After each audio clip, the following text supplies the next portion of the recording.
This is the Yocal Idaho Midweek Report, where we give you a quick overview of the news in Idaho. In this week's report, we'll be starting off with schools and libraries, because there's something that the legislature has been interested in. Then we'll be swinging over to food and developments in the Treasure Valley. Then we'll also be talking about some bureaucracy that's being challenged. And then we'll wrap it up with some historic news. As alluded to, our first story here, libraries grappling with implementing House Bill 710. This comes by several sources.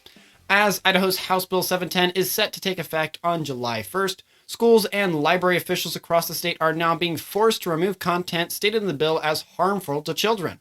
The new law, which seeks to prevent minors from accessing explicit library materials, relies on a 1972 decision of obscene content that includes depictions of sexual activities and homosexuality.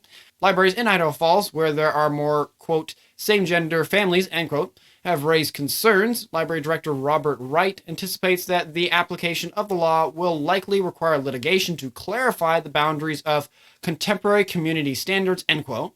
In the meantime, the libraries are working with legal counsels to develop policies that comply with the law, which allows anyone to challenge a book they deem harmful and sue the library if the material is not restricted to adult-only sections within 60 days. As the left struggles to conform with the new law, schools, libraries, and the Idaho School Board Association have expressed concerns about the notion that school districts have pornography in their libraries and the challenges of reevaluating book collections to comply with the law. With anticipation of book separations starting on July 1st, Idaho libraries and schools are bracing for the implementation of House Bill 710. Many are now waiting for the inevitable litigation that will shape the law's application in the future. And speaking of things obscene and controversial, Pearl Theater Board defends Pride event rental amid social media backlash. This comes by the Bonner Ferry Herald by Jennifer Wright. The Pearl Theater Board members have issued a statement addressing recent social media concerns surrounding the use of the theater for a Pride event. The board has stated that the event is a rental and collaboration event that aligns with the theater's mission statement, which is to foster performing, visual, and creative arts through Boundary County for education, entertainment, and inspiration of the community.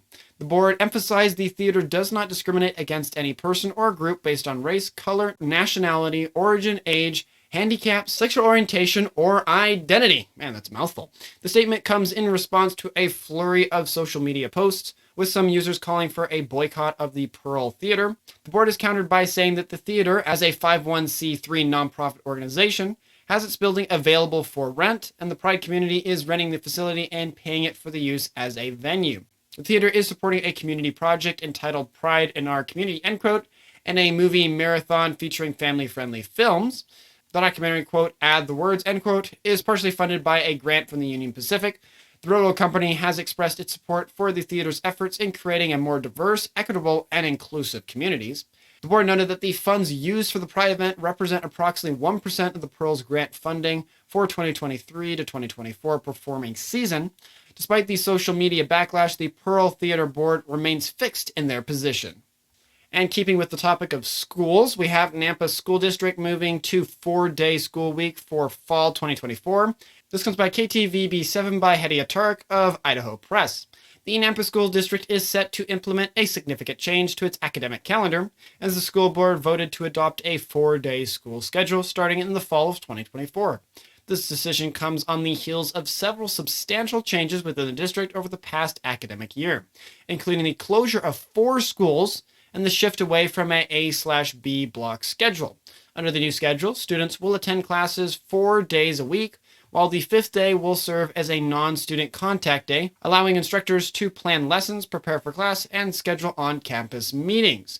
The move to a 4-day school week is part of the district's ongoing efforts to improve teacher retention, which has been a primary concern alongside cost savings. A recent survey conducted by the district revealed that 73% of the 938 staff members who responded were in favor of the 4-day schedule. Shocker. With this decision, the Nampa School District will become the largest district in Idaho to adopt this schedule, joining the ranks of 94 other school districts and charter schools in the state that currently operate on a 4-day week. Which, if you're someone that's excited about this, do a favor and hit the like button on the YouTube, Rumble, or Twitter. It helps us reach more folks who love Idaho just like you. Which brings us to our next story, which is Amazon expands footprint in Treasure Valley with new Nampa facility. This comes from the Boise Dev by Autumn Robertson. Amazon, the online retail giant we just can't get away from, is continuing its expansion into the Treasure Valley with plans to open a new operations facility on Comstock Avenue in Nampa. According to permits, Amazon has applied to add a conveyor belt to a newly built 150,000 square foot building located in the Kings Road Commerce Center.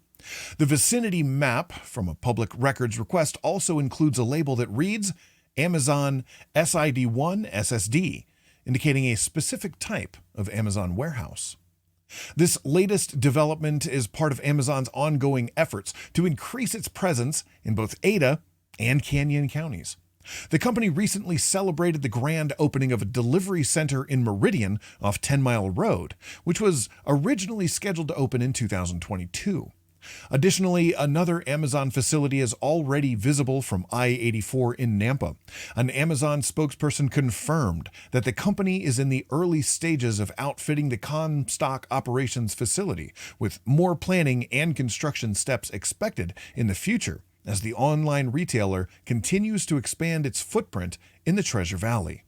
And then a story that we've talked about in the past, but have new developments on, we have Eagle City Council approves Chick-fil-A development in split vote. This also comes from the Boise Dev by Margaret Carmel.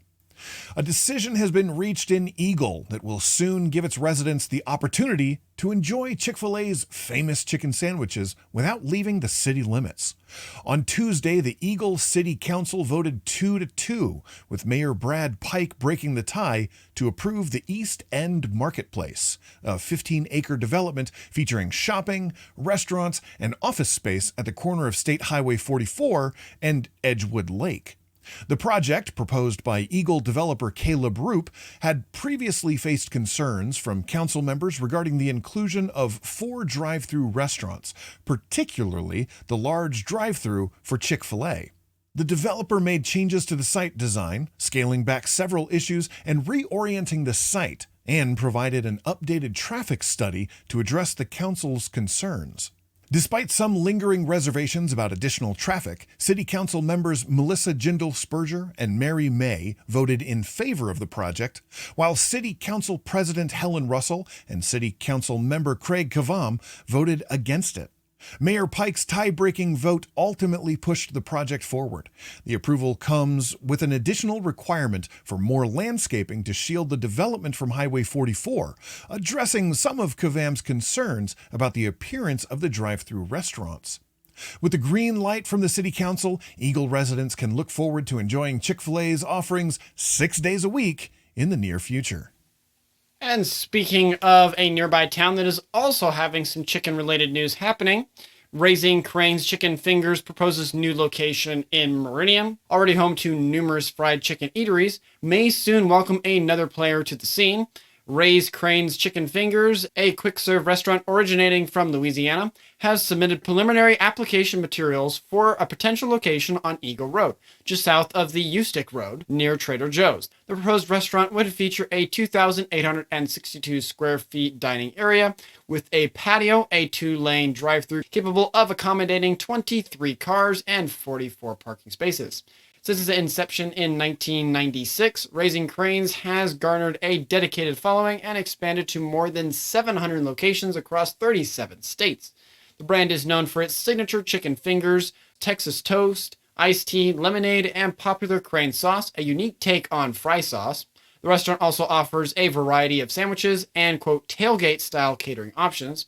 However, it is important to note that the proposal is still in the early stages, and Raised Cranes would need to file an official permit application with the City of Meridian and receive approval before the new location can become a reality. Which, if you want to share the news about either of those chicken-related restaurants, don't hesitate. Your shares help us spread the word about our beautiful state. And keeping with the theme of food and restaurants, we have from food truck to brick-and-mortar.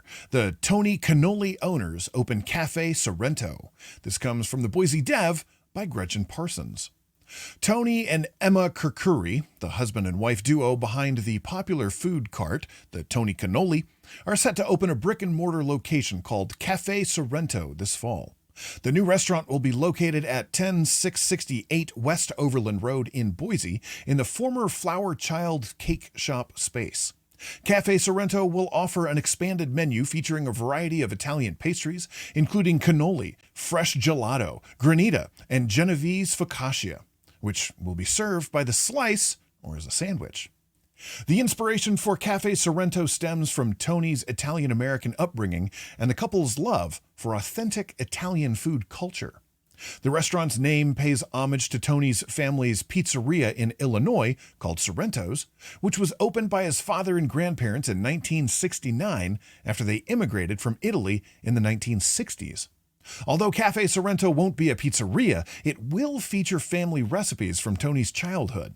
The new restaurant is scheduled to open in November, serving customers during morning and afternoon hours. Meanwhile, the Tony Cannoli food cart will continue to operate at the Boise Farmers Market on Saturdays from 9 a.m. to 1 p.m. It will primarily be available for private bookings and festivals once Caffè Sorrento opens its doors. And speaking of developments, we move a little further up north to the McCall area. McCall short-term rental owners file a lawsuit against city over restrictive ordinance. This also comes by the Boise Dev by Margaret Carmel. A group of 6 short-term rental owners have filed a lawsuit against the city of McCall in the Valley County's 4th Judicial District Court, challenging the city's 2022 ordinance that imposes occupancy limits and requirements on vacation rentals within the city limits. The plaintiffs, including Dan and Diane Scott, James Beauty, Seasons at McCall LLC, CRISPR MBR LLC, and Veritas Properties LLC, and Taylor Ward, argue that the ordinance requirements place an unfair burden on short-term rental owners, forcing them to install costly sprinkler systems, utility upgrades, and interior remodels to comply with the new regulations.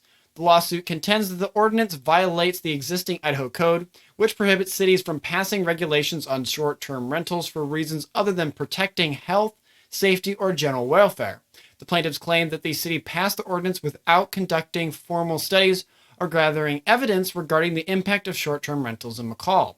The complaint also highlights several ways in which the ordinance allegedly violated property owners' rights, hindering their ability to conduct business, such as occupancy requirements limiting the number of guests to 2 per bathroom plus 2 additional guests, the city's ability to require the fire sprinkler installation on a case-by-case basis, and the $3,200 application fee for a conditional use permit.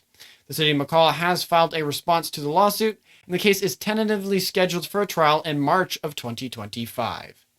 And speaking of things within the courts, Idaho Supreme Court upholds voter ID law, rejects student ID cards. This comes to the Idaho Dispatch as a press release. In a unanimous 5-0 decision, the Idaho Supreme Court has upheld the state's voter ID law, affirming the district court's decision from last October in Babe Vote and League of Women Voters of Idaho versus Phil McGrain. The challenge law, which states that student identification cards are not valid for voter registration due to the lack of uniformity and sophistication, has been deemed a reasonable exercise of the legislature's authority to enact conditions on the right of. Attorney General Raul Labrador praised the decision as a, quote, strong victory for election security and the minimum standards that must be met in order to vote, end quote. He acknowledged that while the Idaho legislature took steps to improve election security, advocate groups choose to take legal action against the state, alleging age discrimination rather than encouraging young people to attain free voter IDs. Despite this victory, Labrador noted that liberal advocacy groups are bringing similar claims in federal court. The state will continue to defend these laws. The initial district court's ruling stated that the new laws are rational, related to their purpose of clarifying and creating uniformity by requiring only generally accepted, authentic, and reliable forms of identification as a reasonable condition to exercise the right to vote. Which, if you don't want to miss any updates on all the stuff we've talked about or the specific court situation that's going on, please make sure to subscribe or follow us so you don't miss any of our future content on that. And coming to our second to last story, Eastern Idaho Regional Medical Center ranks among nation's safest hospitals. This comes from the East Idaho News by staff. Eastern Idaho Regional Medical Center, or EIRMC, honestly, it's almost easier to say the name, has been recognized as one of the nation's top hospitals for patient safety, according to HealthGrade's 2024 Patient Safety Excellence Award. The 304-bed facility in Idaho Falls has been ranked in the top 10% nationally for its commitment to providing quality care while preventing severe safety events. EIRMC's recognition as one of the safest hospitals in the nation is particularly significant given its role as the region's largest medical facility. The hospital offers a wide range of services, including a Level 2 trauma center, Idaho's only burn center, and one of the state's only 2 Level 1 ICUs. Patient Safety Excellence Award is based on an analysis of inpatient data that measures clinical performance across 13 patient safety indicators, highlighting ECRMC's dedication to maintaining the highest standard of care. Dr. Patricia Howell, EIRMC's Chief Medical Officer, stated that this recognition is a source of pride for the hospital and an encouraging sign to tens of thousands of Idahoans who rely on EIRMC for their healthcare needs each year. And finally, we have Blue Fern Development says they will preserve historic Roosevelt Inn amid community outcry. This comes from the Coeur d'Alene Post Falls Press by Bill Bewley. In a surprising turn of events, Benjamin Paulus, CEO of Blue Fern Development, has announced that the company hopes to preserve the historic Roosevelt Inn in Coeur d'Alene, Idaho, despite their initial plans to clear the property and build townhouses. The news comes after widespread community concern and outcry over the potential loss of the former Roosevelt School, built in 1905 and listed on the National Register of Historic Places. Paulus emphasized that Blue Fern wants to work with the city and its citizens to find a solution that allows the development of the Wallace Avenue property while preserving the Roosevelt Inn. However, he acknowledged that the company, as builders, is not equipped to operate historic buildings and that finding a steward for the Roosevelt will be crucial. The locals' response to the news has been a mix of relief and cautious optimism, with many recognizing that the next step in finding a buyer for the property will be a significant challenge. Mayor Jim Hammond expressed his belief that saving the building is a huge opportunity and highlighted the importance of historic buildings in a community's character and sense of pride. The city's Historic Preservation Commission and local residents have also voiced their support for preserving the Roosevelt Inn, with some urging the city council to help find a solution through public-private or public-private partnerships. Paulus stressed that Blue Fern is committed to using the property to its full potential while finding a way to preserve the Roosevelt Inn. But he also expressed concern about the impact on their development plans if a buyer cannot be found within a reasonable time frame. Which, thank you for listening to the entire report. I sincerely hope you found it enjoyable and valuable. If you'd like the Midweek report, make sure to check out the Sunday show, where John and I talk about the main stories going on in Idaho and dive into them. Also, if we missed any important points or provided incorrect information, please feel free to reach out to us via email at localyocalidaho2022@gmail.com or on Twitter at localyocalidaho. With the small team we have, we're not able to cover everything, but we do our best to cover the most interesting and important stories. Thank you for your continued support and assistance. That's all for now, and I wish you a fantastic rest of your week. Godspeed.